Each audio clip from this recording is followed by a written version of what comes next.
내 마음에 맞는 사람, 이런 제목으로 함께 은혜 나누기를 원합니다. 오늘 본문은 선지자 사무엘이 이스라엘의 두 번째 왕인 다윗에게 기름 부어 하나님의 뜻대로 왕으로 삼으시는 그런 장면이죠. 하나님이 왜 다윗을 기름 부어 왕으로 삼았을까요? 사도행전 13장 22절에 그 이유를 설명하고 있습니다. 우리 사도행전 13장 22절 같이 한번 읽어보겠습니다. 시작. 패하시고 다윗을 왕으로 세우시고 증언하여 이르시되 내가 이새의 아들 다윗을 만나니 내 마음에 맞는 사람이라 내 뜻을 다 이루리라 하시더니 아멘. 하나님께서 다윗을 보시니 내 마음에 맞았다 그럽니다. 그래서 내 뜻을 다윗을 통해서 다 이루리라. 하나님이 이루고자 하는 가장 큰 뜻은 다윗의 후손을 통해 예수 그리스도가 이 세상에 오시고 그 예수 그리스도를 통해 이 땅의 모든 인류를 구원하시고자 하는 것이 하나님의 가장 큰 뜻이죠. 그 뜻을 내가 다윗을 통해 이루리라, 그렇게 말씀하셨습니다. 그래서 이 말씀은 우리 모든 성도들이 우리도 나도 하나님 마음에 합한 사람이 되어서 하나님의 뜻을 이루는 그런 믿음과 충성의 인생이 되기를 원하는 그런 말씀이기도 합니다. 그럼 도대체 하나님은 다윗의 어떤 모습을 보았길래 내 마음에 지극히 합한 사람이다, 그렇게 말씀하셨을까요? 그 말씀의 진정한 의미를 함께 생각하며 은혜 나누기를 원합니다. 다윗을 기름 부어 왕으로 세운 이유는 사울 왕을 하나님이 뭐 하셨기 때문이죠? 패하셨기 때문이다. 오늘 1절에도 보면 내가 사울을 버려 패했으니 사무엘 선지자에게 이새에게 가서 그의 아들 중에 내가 선택한 아들에게 기름 부어 이스라엘의 두 번째 왕을 세우라, 그렇게 말씀하셨습니다. 사울 왕이 폐위되었기 때문이죠. 사울 왕은 이스라엘 백성들의 요구에 의해서 세워진, 지극히 사람들의 기준에 의해서 세워진 왕입니다. 원래 하나님은 이미 오래전부터 이스라엘의 왕을 준비하고 계셨습니다. 우리 룻기 4장 17절에서 22절 한번 볼까요? 룻기 4장 17절에서 22절. 시작. 그의 이웃 여인들이 그에게 이름을 지어주되 나오미에게 아들이 태어났다 하여 그의 이름을 오벳이라 하였는데 그는 다윗의 아버지인 이새의 아버지였더라. 베레스의 계보는 이러하니라. 베레스는 헤스론을 낳고 헤스론은 람을 낳았고 람은 아미나답을 낳았고 아미나답은 나손을 낳았고 나손은 살몬을 낳았고 살몬은 보아스를 낳았고 보아스는 오벳을 낳았고 오벳은 이새를 낳고 이새는 다윗을 낳았더라. 여러분, 룻기의 주인공은 룻이라는 여인 같지만 사실 룻기는 누구를 소개하기 위해서 기록된 성경이죠? 다윗을. 그래서 룻기의 마지막 장인 4장의 마지막 절은 다윗의 족보를 소개하는 것으로 룻기가 끝이 납니다. 그래서 룻기는 사무엘상 이전에 기록된 룻기는 사무엘상에 기름 부어 세워진 다윗을 예비하기 위해서, 다윗을 위해서 쓰여진 성경이 룻기입니다. 다시 말하면 다윗이라는 사람은 어느 날 갑자기 툭 튀어나온 사람이 아니라 하나님이 이미 오래전부터 이스라엘의 왕으로 하나님이 예비하시고 준비하고 계셨던 왕이 누구라는 거죠? 다윗입니다.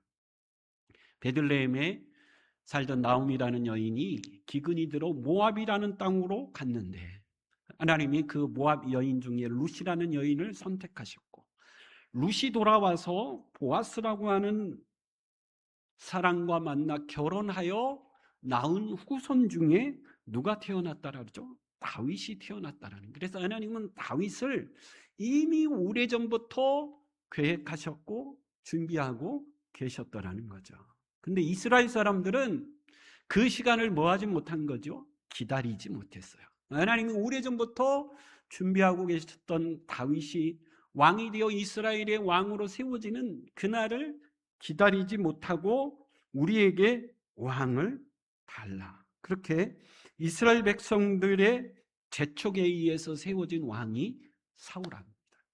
그래서 사울왕은 지극히 인간적이고 지극히 인간적인 기준에 의해서 세워진 왕이죠. 그래서 사울은 다른 사람들보다 키가 머리 하나 더 있을 정도로 장대했고 싸움에도 능했고 준수했습니다. 그러니까 사람들이 왕으로 세우기에 굉장히 매력적인 조건들을 많이 가지고 있었던 사람이 사울 왕이었다는 거죠. 여러분, 오늘 본문에 나오는 사무엘도 그 사람들의 시각, 인간적인 기준을 벗어나지 못하고 있는 모습을 볼 수가 있습니다. 사무엘이 하나님의 명령에 따라 이새의 집에 찾아가서 그들의 아들 중에 하나님이 택하신 왕을 기름 부어 세우려고 하는데 큰아들 엘리압이 사무엘 앞에 섰을 때, 그때 6절에 보면 선지자 사무엘은 엘리압을 보자마자 마음에 쏙 들었어요. 우리 6절에 보면 그들이 오매 사무엘이 엘리압을 보고 마음에 이르기를 여호와의 기름 부으실 자가 과연 주님 앞에 있도다. 큰아들 엘리압을 보는 순간, 야, 얘구나. 하나님이 선택한 얘가 바로 얘구나.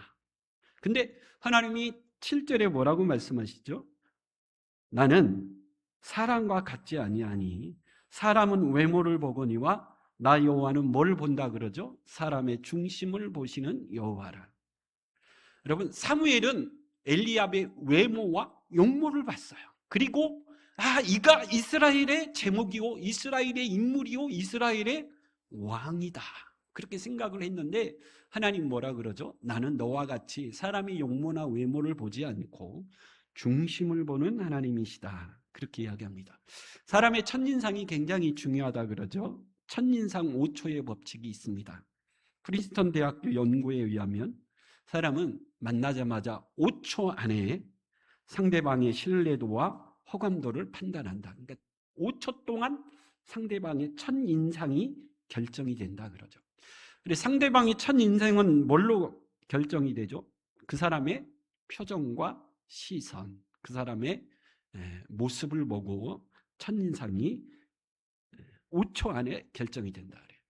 여러분, 영화관에 가면 마치 본 영화가 시작되기 전에 예고편 영화를 아주 짧게 몇 편을 막 보여주죠. 그래서 짧게 몇 초 동안 보여지는 그 예고편을 보고 내가 이 영화를 볼 것인가 말 것인가를 이제 결정한다 그러죠. 그래서 첫인상 5초의 법칙, 처음 만났을 때 5초가 중요하다는 거죠. 저의 첫인상은 여러분 무슨 인상을 여러분 받았습니까? 저를 처음 만난 사람들 얘기를 들어보면 저의 첫인상은 굉장히 착하고 순진한 그런 첫인상을 받는다. 여러분 그랬습니까?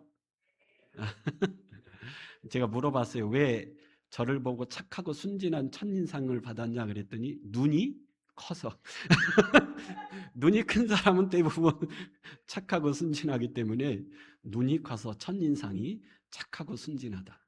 그래서 저는 화가 나면 눈을 이렇게 여러분, 첫인상이 중요하죠. 첫인상이 중요한 이유가 뭡니까? 한번 첫인상이 딱 바뀌면 그 첫인상은 바뀌지 않습니다. 쉽게 바뀌지 않기 때문에 그래요. 확중 편향이라는 심리적인 요소가 첫인상 속에 담겨 있기 때문에 그랬습니다. 그리고 예를 들어서 이 사람은 참 성실하고 정직한 사람이라고 딱 첫인상이 박히면 회의 도중에 이 사람이 늦게 오면 어떻게 생각하죠? 이 사람은 원래 성실하고 정직한 사람인데 뭔가 사정이 있었기 때문에 늦었겠지, 이렇게 생각한다라는 거예요. 근데 첫인상이 책임감이 없고 원래 좀 그런 사람이야, 이렇게 첫인상이 딱 바뀐 사람이 회의에 늦으면 사람들이 어떻게 해석한다 그러죠? 그렇지, 저 사람은 원래 책임감이 없는 이런 사람이야. 그러니까 첫인상이 어떠냐에 따라서 똑같은 사건인데도 해석이 달라진다라는 거죠. 그래서 첫인상이 굉장히 중요하다 그러는데 사무엘도 큰아들 엘리압을 보자마자 강력한 첫인상을 받았죠. 이가 하나님이 선택한 왕감이구나. 왕이 되기에 충분한 사람이구나. 하나님은 나는 사람들 너와 같지 않아. 너는 외모와 용모를 보지만 나는 그렇지 않다. 나는 사람의 중심을 보는 하나님이다. 여러분, 사무엘 선지자가 사울 왕을 외모와 용모를 보고 세웠다가 그가 하나님 앞에 폐위되고 버림받은 경험을 했음에도 불구하고 사람은 상대방의 중심을 볼 수 없어요. 그래서 할 수 없이 우리는 뭘 볼 수밖에 없죠? 외모와 용모를 볼 수밖에 없습니다. 그래서 첫인상을 좋게 하기 위해서 굉장히 여러분 외모를 가꾸죠. 나는 외모를 안 가꿔요. 별로 외모에 신경 안 써요. 그런 사람도 여러분 머리에 염색하는 것 자체도 여러분 뭐에 신경 쓰는 거죠? 여러분 외모에 굉장히 신경을 쓰는 겁니다. 사람은 다 누구나 외모에 신경을 쓰죠. 그래서 사무엘이 아들 7명을 사무엘 앞에 세웠을 때 굉장히 노력을 했겠죠. 깨끗이 씻었겠고 용모를 단정히 했을 것입니다. 남자다움의 그런 것을 풍길 수 있도록 준비를 잘 해서 사무엘 앞에 세웠기 때문에 사무엘이 큰아들 엘리야뿐만 아니라 둘째 아들 사무엘이 앞에 서 있는 아들들을 보자마자 너무너무 훌륭한 아들들이었다. 오늘 그렇게 이야기합니다. 근데 7이라는 숫자를 여러분 잘 보셔야 돼요. 7은 성경에서 항상 뭐죠? 완전수입니다. 그러니까 이새가 세울 수 있는 아들을 완전히 전부 세웠다는 뜻이고 이 아들 7명이 전부 다 왕이 되기에 세상적으로 뭐한 아들들이죠? 부족함이 없는 탁월한 아들들이었다라는 의미가 이 7이라는 숫자에 담겨 있습니다. 근데 하나님은 외모를 보지 않고 중심을 보는 하나님이기 때문에 오늘 9절에서 우리가 다 읽지는 않았지만 가장 반복되는 말씀이 뭐죠? 8절, 9절, 10절에 보면 이도 택하지 아니했다. 말이 계속 반복됩니다. 여러분 아무리 세상적으로 사람들이 보기에 완벽한 준비된 사람일지라도 하나님은 우리와 같은 사람이 아니기 때문에 그런 것을 보시는 분이 아니라는 거죠. 그래서 사무엘이 11절에 보면 이렇게 이야기합니다. 또 사무엘이 이새에게 이르되 내 아들들이 다 여기 있느냐. 이 7명의 아들이 전부냐는 거죠. 왜요? 하나님이 이 7명의 아들 중에 택한 사람이 없다 그러시니까 분명히 택한 사람이 있으니 가라 그랬는데 없다고 그러니까 이게 뭔가 잘못된 거죠. 그래서 물어본 거죠. 이 아들이 전부냐? 그랬더니 11절에 이새가 뭐라고 대답하죠? 하나가 더 남았는데 누가 남았다라 그러죠? 막내가 하나 더 남았는데 그는 지금 들에서 양을 치고 있나이다. 여러분 막내라는 말은 귀엽고 사랑스러운 의미를 우리 민족은 가지고 있는데 당시 히브리인들에게 막내는 보잘것없는 의미를 가지고 있습니다. 이스라엘도 우리나라처럼 장자 위주의 사회죠. 장자는 굉장히 귀중하지만 그에 비해서 막내는 뭐죠? 굉장히 하찮은 존재라는 의미를 갖고 있어요. 히브리어 이 막내라는 단어 속에는 비속어, 찌끄러기라고 하는 의미를 가지고 있습니다. 그러니까 아버지 이새가 보기에 다윗 막내는 아들들 중에 무슨 아들이죠? 찌끄러기 같은 아들. 그래서 이 중요한 자리에 그 막내를 세우지도 않고 부르지도 않았던 거예요. 심지어 이름도 아직 뭐합니까? 나오지 않고 있죠. 그래서 아버지가 아들을 모르겠습니까? 내가 낳아서 키운 아들인데. 근데 아들이 하나 있긴 있는데 그는 보잘것없고 우리 8아들 중에 맨 찌끄러기 같은 아들이라 부르지도 않았고 대신 지금 들에서 뭘 치게 했다고요? 양을 치게 했다라는 거죠. 근데 놀라운 것은 하나님이 그 찌끄러기 같은 막내를 뭐 하셨죠? 택하셨다라는 거죠. 사람들이 보기에 아무런 조건도 없고 스펙도 없고 아버지가 보기에도 아들로서 왕감으로서 인정받을 만한 아무 조건이 없는 그 누구도 주목하지 않는 사람이었는데 하나님은 그에게 시선이 가 있었다라는 거죠. 그래서 사무엘이 11절에 그를 데리고 오기까지 내가 절대 먹지 않겠다. 그를 데려다가 내 앞에 세우라는 거죠. 여러분 이세도 어리둥절했겠고 일곱 아들들도 이게 무슨 일인가 멍했을 겁니다. 왜요? 우리 아들 7명은 정말 완벽한 준비된 아들들이고 저 다윗은 정말 찌끄러기 같은 보잘것없고 하찮은 아들인데 그를 왜 부를까? 어쨌든 사무엘이 부르니까 사람을 보내서 다윗을 급하게 불러왔습니다. 그는 들에서 양을 치다가 씻지도 않고 냄새나는 몸으로 급하게 사무엘 앞에 섰는데 성경은 그 첫인상을 12절에 이렇게 소개하고 있어요. 우리 12절 같이 한번 읽어보겠습니다. 12절 시작. 이제 사람을 보내어 그를 데려오매 그의 빛이 붉고 눈이 빼어나고 얼굴이 아름답더라. 다윗의 성경이 기록한 다윗의 첫인상은 뭐죠? 빛이 붉다. 빛이 붉다라는 것은 피부가 붉다라는 거죠. 왜 피부가 붉었습니까?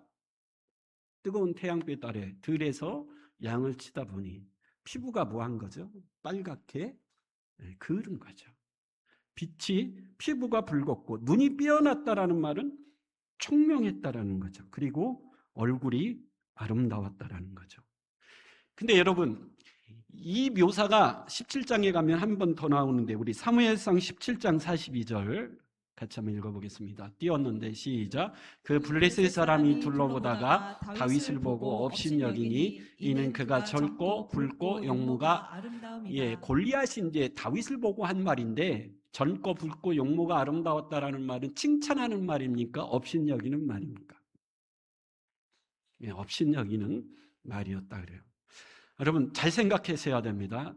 하나님은 외모와 용모를 보시는 분이 아니라 중심을 보시는 하나님이라 그랬는데 성경은 다윗의 첫인상을 뭘로 지금 묘사하고 있죠? 외모와 용모로 묘사하고 있더라. 이게 뭔가 앞뒤가 안 맞죠.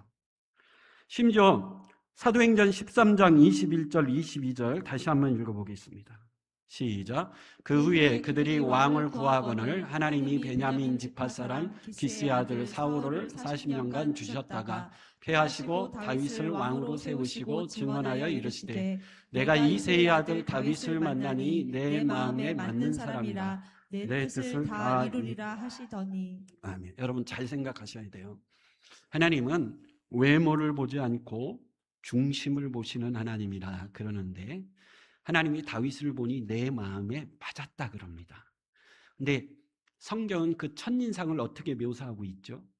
중심을 보시는 하나님이 다윗을 보니 내 마음에 맞았다 그러면 다윗의 믿음이 어떤지, 다윗의 마음은 어떤 사람인지, 다윗의 중심은 어떤 중심을 가지고 있는 사람인가를 묘사해 놔야 되는데 성경은 다윗의 첫인상을 그런 다윗의 중심을 묘사하는 것이 아니라 뭘로 묘사하고 있죠? 외모와 용모로 묘사하고 있다라는 거예요. 이건 여러분 앞뒤가 안 맞는 말입니다. 결론적으로 말하면 이거예요. 다윗은 하나님이 보자마자 하나님 마음에 중심을 보시는 하나님 마음에 쏙 들은 것이 아니고 앞으로 그런 다윗을 하나님에 맞는 사람으로 하나님이 어떻게 하겠다라는 거죠? 만들어 가시겠다라는 선언입니다. 지금은 아니지만 하나님이 하나님에 맞는 사람으로 빚어가시기에 가장 알맞은 사람이 누구였다라고요? 다윗이었다라는 거예요. 그래서 여러분 오늘 본문에 다윗이 기름부어 왕으로 세워지지만 실제적으로 다윗이 이스라엘의 왕이 되어 통치하는 일은 언제 일어나죠? 한참 후에 일어납니다. 오늘 사무엘상 16장에 기름부어 왕으로 세워지지만 사무엘상은 31장으로 끝나죠. 사무엘상이 끝날 때까지도 다윗은 이스라엘의 왕이 안 돼요. 사무엘 하로 넘어갑니다. 사무엘 하 1장에서도 다윗은 왕이 안 돼요. 5장에 가서야 비로소 다윗은 왕이 됩니다. 그 긴 세월 동안 다윗은 어떤 환경 속에 살아가죠? 극심한 고난과 고통의 세월을 그 긴 시간 동안 보내게 돼요. 여러분, 오늘 16장에 하나님이 선지자를 통해 기름 부어 다윗을 이스라엘의 두 번째 왕으로 세웠다면 다윗이 왕이 되어서 왕자에 앉아서 왕의 권세를 누리고 이스라엘을 통치하고 다스려야 되는데, 다윗이 기름 부어 왕으로 세운 이후에 다윗은 계속해서 사울이 다윗을 죽이려고 하니 다윗은 도망자의 신세가 되어서 그 10년이 넘는 긴 세월 동안 고난과 고통의 시간을 보내게 됩니다. 왜 하나님이 그렇게 했을까요? 그 고난과 고통의 긴 시간 동안 하나님이 다윗을 연단시키셔서 하나님의 마음에 맞는 사람으로 뭐 해가시기 위함이죠? 빚어가시고 만들어 가시는 시간이었다는 거죠. 여러분, 우리가 하나님을 믿는 데 있어서 가장 불편한 게 바로 이 지점이에요. 하나님의 생각과 내 생각이 맞지 않는다는 거예요. 다윗에게 기름 부어 왕 삼았으면 그때부터 왕으로서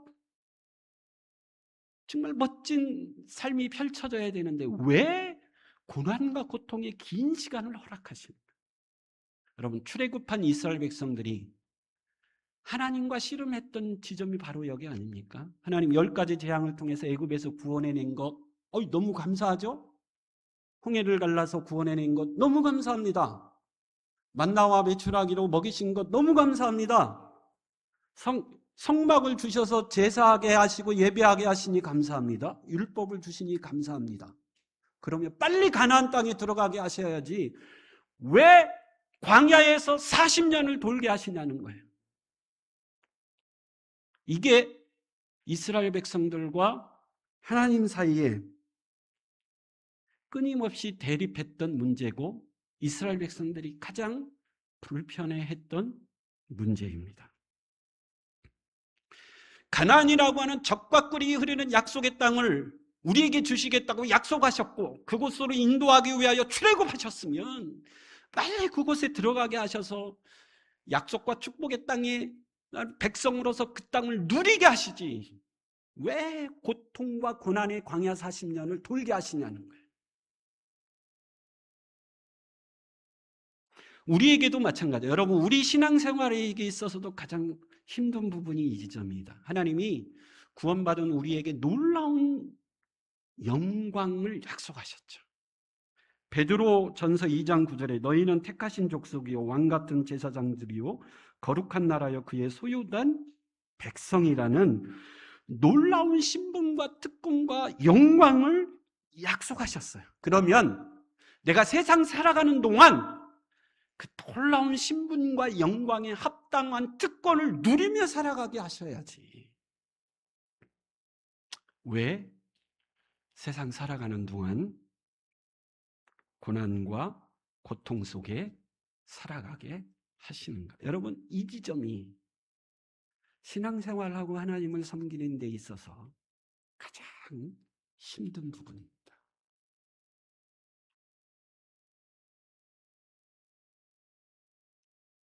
여러분, 다윗의 생애와 요셉의 생애와 똑같죠. 다윗이 기름 부어 왕이 되었지만 오랜 시간 고난과 고통의 세월을 보냈듯이 요셉도 하나님이 주시는 비전이 있었죠. 형들의 곡식단이 자기에게 절하고 하늘의 별과 해와 달이 자기에게 절하는 그 황홀한 꿈과 비전을 주셨어요. 근데 하나님이 허락하시는 시간은 뭐죠? 형들에게 노예로 팔리고 감옥에 갇히는 그 긴 고난의 시간이 펼쳐진다라는 거죠. 우리 시편 105편 20절에서 시편 105편 17절 19절 한번 읽어보세요.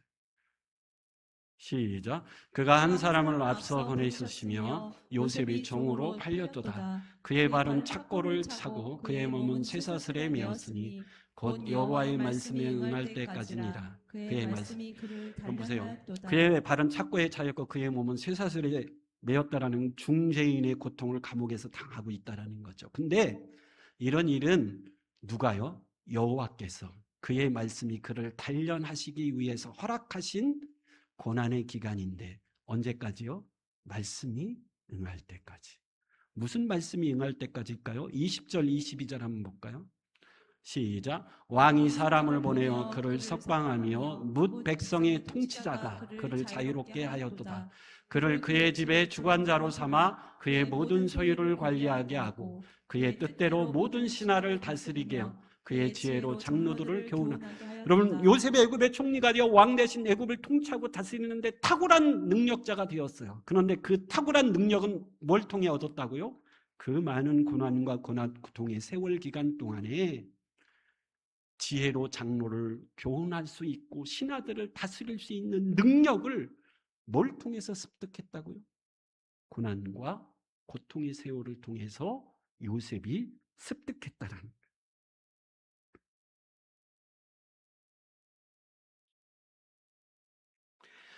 근데 우리는 고난 없는 영광, 고난 없는 축복, 고난 없는 승리를 원합니다. 축복을 주시려면 고난 없이 주시는 게 더 좋죠. 하나님이 우리에게 주시고자 하는 풍성한 영광을 우리에게 주셔서 우리로 하여금 누리게 하시게 약속을 하셨다면, 그럼 무슨 고난이 필요합니까? 내가 예수 믿어 하나님 백성 되었으면 그냥 주시면 되지. 근데 하나님은 그 영광을 우리에게 풍성하게 약속하셨지만 그 영광을 누리게 될 때까지 하나님이 우리로 하여금 단련케 하시는 무슨 과정이 필요하다라는 거죠? 고난의 과정이 필요하다라는 거죠. 우리는 자꾸 고난 없는 영광을 요구합니다. 그래서 여러분 히브리서 5장 8절에서 9절 한번 읽어볼까요? 히브리서 5장 8절에서 9절 시작. 그가 아들이면서도 받으신 고난으로 순종함을 받아요.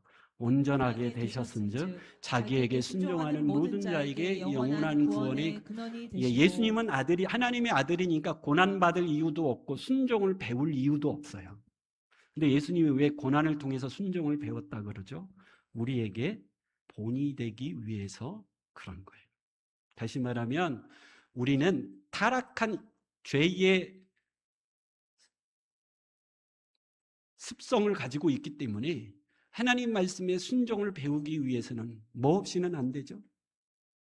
고난 없이는 안 되기 때문에 그렇다라는 거죠.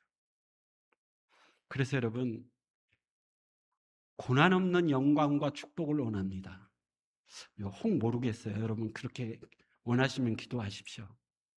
근데 성경은 착각은 자유라고 말씀합니다.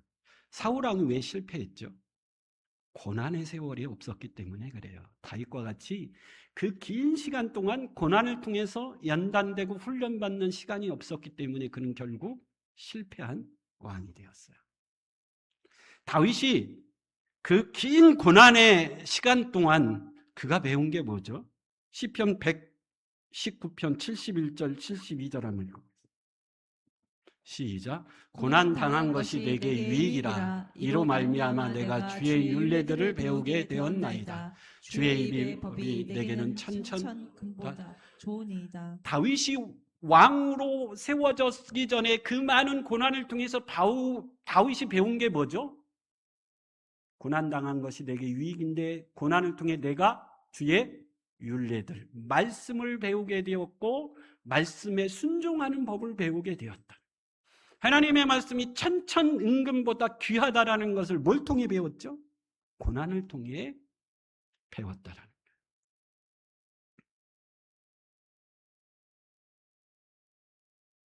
그래서 여러분, 하나님이 다윗의 첫인상은 얼굴이 붉고 눈이 한데 그럼에도 불구하고 내 마음에 맞는 사람이라고 말씀하신 것은 앞으로 다윗을 하나님이 준비하신 그 긴 고난의 터널을 통해 결국 다윗은 내 마음에 맞는 사람으로 내가 뭐 할 것이다? 만들 것이다 라는 거예요. 그래서 여러분, 다윗은 이스라엘의 통일 왕국을 이루었고 이스라엘에서 가장 광대한 영토를 누렸고 중동의 강력한 왕 중에 하나였습니다. 그러면 보통은 신화적인 요소가 있죠. 그 왕이 태어날 때 뭐 알에서 태어났다, 뭐 용 어쩌고저쩌고. 근데 다윗에게는 그런 신화적인 요소가 전혀 없습니다. 왜 그렇죠? 다윗을 통해서 영광 받으실 이는 누구이기 때문이죠? 하나님이기 때문에. 자꾸 우리는 근데 반대로 다윗의 위대한 점을 배우려고 그래요. 물론 그것도 중요합니다. 근데 성경이 말하는 건 뭐죠?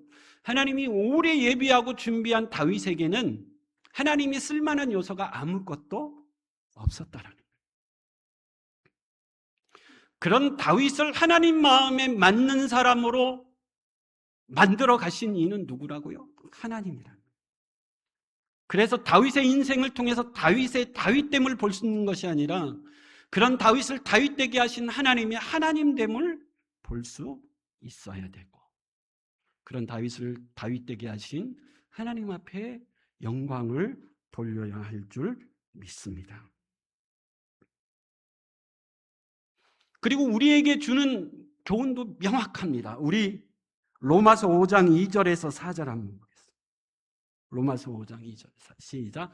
또한 그로 말미암아 우리가 믿음으로 서 있는 이 은혜에 들어감을 얻었으며 하나님의 영광을 바라고 즐거워하느니라. 다만 이뿐 아니라 우리가 환난 중에도 즐거워하나니 이는 환난은 인내를, 인내는 연단은 소망을 이루는 줄. 사도 바울도 하나님이 약속하신 영광의 풍성함을 바라고 뭐 했다 그래요? 즐거워했다 그래요. 하나님이 나에게 약속하시긴, 하나님이 나에게 주시고자 하는 그 영광이 얼마나 크고 놀라운 것인가를 날마다 바라보며 즐거워했는데, 근데 그 영광을 누리기 위해서는 뭘 통과해야 된다고요? 환난과 인내와 연단의 과정을 통과해야 된다는 거죠. 인내라는 말이 여러분 한자로 어떻게 씁니까? 마음 심자 위에 뭐가 있죠? 칼도자. 인내라는 말은 칼이 심장을 찌르는 아픔을 뭐 하는 거죠? 참아내는 게 인내. 그래서 여러분, 믿음의 인내는 쉽지 않은 거죠. 욥에게, 야, 네 사랑하는 자녀들 다 죽여도 예수 믿을래? 네 그 많은 재산 다 없어져도 예수 믿을래? 네 아내가 너 저주하고 도망가도 너 예수 믿을래? 네 몸이 병들어 만신창이가 되었는데도 예수 믿을래? 그때 뭐 하는 거죠? 칼이 심장을 찌르는 아픔이 있어도 이를 악물고 뭐 하는 겁니까? 그래도 나는 예수를 믿을 것입니다. 이게 믿음의 인내고 신앙의 인내입니다. 바울은 하나님이 약속하신 영광의 풍성함을 바라보며 환난 가운데 뭐 했다 그러죠? 인내했다라는 거예요. 사단이 예수님에게 시험한 핵심은 뭡니까? 그렇게 굳이 어렵게 살 필요가 뭐 있냐? 나한테 절만 하면 이 천하만국을 다 너한테 주겠다. 그러니 돌이 떡이 되게 해서 편하게 먹고 살아라. 그 예수님은 어떻게 하셨죠? 이를 악물고 편안한 길을 거절하시고 고난의 십자가의 길을 걸어가셨습니다. 그게 믿음의 뭐죠? 인내인 거예요. 십자가의 영광이 얼마나 크고 놀라운가를 아셨기 때문이죠.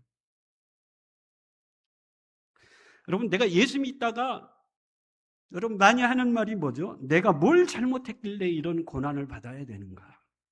하나님이 정말 살아계시다면 왜 나를 이 지경으로 그냥 놔두시는가? 그런 의문이 생길 때가 있습니다. 그럴 때 성경이 우리에게 뭐 하는 거죠? 그 환난 가운데 뭐 하는 겁니까? 이를 악물고 참아내는 거예요. 언제까지요? 내가 온전히 하나님의 말씀에 즐겨 순종하는, 하나님이 옳다라고 인정할 때까지 뭐 하는 거죠? 인내하는. 여러분, 나에게 아직 고난이 끝나지 않은 이유는 하나님이 아직 나를 하나님 마음에 맞는 사람으로 아직 뭐 하지 않았기 때문이죠? 인정하지 않았기 때문에 환난이 계속되는 겁니다. 근데 여러분, 안타까운 것은 죽을 때까지 이 싸움만 하다가 죽는 사람이 대부분이라는 거예요. 죽는 순간까지 이 믿음의 싸움에서 끝까지 인내해내지 못하고 하나님이 옳다 인정함을 받지 못하고 결국 이 싸움만 하다가 죽는 사람이 대부분입니다. 저도 그렇게 살다가 갈 수 있습니다. 하나님이 약속하신 풍성한 영광을 이 땅에서 누리지 못하고 하나님이 주시는 환난 가운데 믿음의 인내의 경주를 끊임없이 하다가 갈 수도 있습니다. 그래도 성경은 우리에게 뭐 하라고 요구하죠? 인내하라고 요구합니다. 왜요? 우리에게 약속하신 영광이 너무 크기 때문에. 우리 성경 한 구절 읽고 마치도록 하겠습니다. 로마서 8장 16절에서 18절 한번 읽고 시작. 성령이 친히 우리의 영과 더불어 우리가 하나님의 자녀인 것을 증언하시나니 자녀이면 또한 상속자 곧 하나님의 상속자요 그리스도와 함께한 상속자니 우리가 그와 함께 영광을 받기 위하여 고난도 함께 받아야 할 것이니라. 생각하건대 현재의 고난은 장차 우리에게 나타날 영광과 비교할 수 없도다. 바울은 그 영광을 알았어요. 이 땅에 우리가 받는 고난 후에 하나님이 주시는 영광은 우리가 이 땅에서 받는 고난과 비교할 수 없는 놀라운 영광이라는 거죠. 그래서 이 땅에서 우리가 믿음 때문에 예수를 믿어야 하기 때문에 받는 고난을 넉넉히 바울은 뭐 했죠? 참아내고 인내해냈습니다.